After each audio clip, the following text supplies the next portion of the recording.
সারা রাত ধরে বৃষ্টি আর বৃষ্টি। কালকে সারা রাত এত বৃষ্টি হয়েছে যে কি বলবো বন্ধুরা। এদিকে দেখো উঠোনে জল জমে গেছে, পুরো মানে ভিজে গেছে সম্পূর্ণ। বৃষ্টি হলে যা অবস্থা হয় আর কি, সারা রাত ধরে বৃষ্টি হয়েছে। তো এখানে গরমও ছিল খুব, আবার বৃষ্টিও হলো। যাই হোক, গরম বৃষ্টি এই তো চলছে, এর জন্য ওয়েদারও এরকম ড্যাম ড্যাম ওয়েদার। আর এই যে শরীর খারাপ করে, সর্দি জ্বর কাশি এগুলো হচ্ছে। সকাল সকালে উঠে এই যে বাসি কাজগুলো সেরে নেওয়া হচ্ছে, যেহেতু তাড়াতাড়ি করতে হয়, তো তাড়াতাড়ি করে যে ঝাড়ু ঝাড়ু দিয়ে নিচ্ছি। সকালে উঠেই আগে ঝাড়ু দিয়ে নিই, তারপরে স্নান টান করে এই যে চলে আসলাম। দেখো কি সুন্দর এখানে ফুল ফুটেছে। এই ফুলগুলো দেখতে খুব ভালো লাগে, ওগুলোকে টাইম ফুল বলে। আর এই যে তুলসী মন্দির, ভালোই লাগে দেখতে, তাই না বলো বন্ধুরা? ফুল ফুল গাছ দেখলে, ফুল হলে মনও শান্তি লাগে। তো এদিকে স্নান টান করে চলে এসেছি আমি। এই যে সবজি কি রান্না হবে ওটাই ভাবছি। তো এই যে দেখো ভাত বসিয়ে দিয়েছি, এখন সবজি রান্না করব। এই যে সুজি কচু এগুলোর তরকারি করব আর আলু সিদ্ধ দিব। তো তাই ভাবছি যে তাড়াতাড়ি করে রান্না করে নিই। এদিকে কড়াইতে তেলও গরম করতে দিয়ে দিলাম।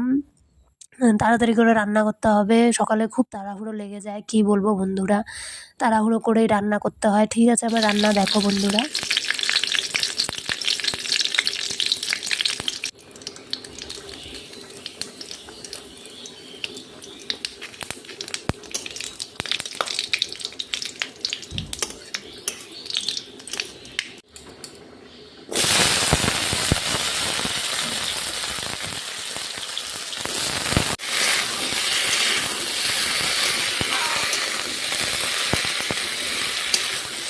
তো এদিকে এই যে সুজি কচু রান্না বসিয়ে দিয়েছি।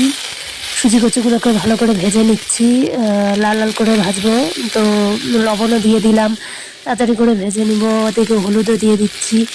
লাল লাল করে ভাজার পরে এই যে লবণ হলুদ দিলাম, তাহলে সুজি কচুগুলো গললে না খুব ভালো লাগে। আর সুজি কচুর তরকারি আমার তো খুবই ভালো লাগে, খেতেও খুব ভালো লাগে। সুজি কচু সিদ্ধ বলো, তরকারি বলো, তারপরে সুজি কচুর ডালও বলে যে করে, মানে খুব স্বাদ হয়, টেস্টি হয়। লঙ্কার গুঁড়ো দিয়ে দিলাম, এদিকে লবণ হলুদ ওগুলো তো আগেই দিয়েছি। একটু কষিয়ে নিচ্ছি, ভালো করে কষাতে হবে, না হলে তো ভালো লাগবে না খেতে। তো তাই তাড়াতাড়ি করে এই যে কষিয়ে নিচ্ছে। এদিকে সুজি কচুও মোটামুটি সিদ্ধ হয়ে গেছে। তারপরে এই যে জল দিয়ে ঝোল দিয়ে দিলাম, আর সবার লাস্টে দিয়েছি গরম মশলার গুঁড়ো। তো তার আগে জিরের গুঁড়ো দিয়েছি, সেটা ভিডিও নেওয়া হয়নি। তো তাড়াতাড়ি করে এই যে রান্নাও হয়ে গেল।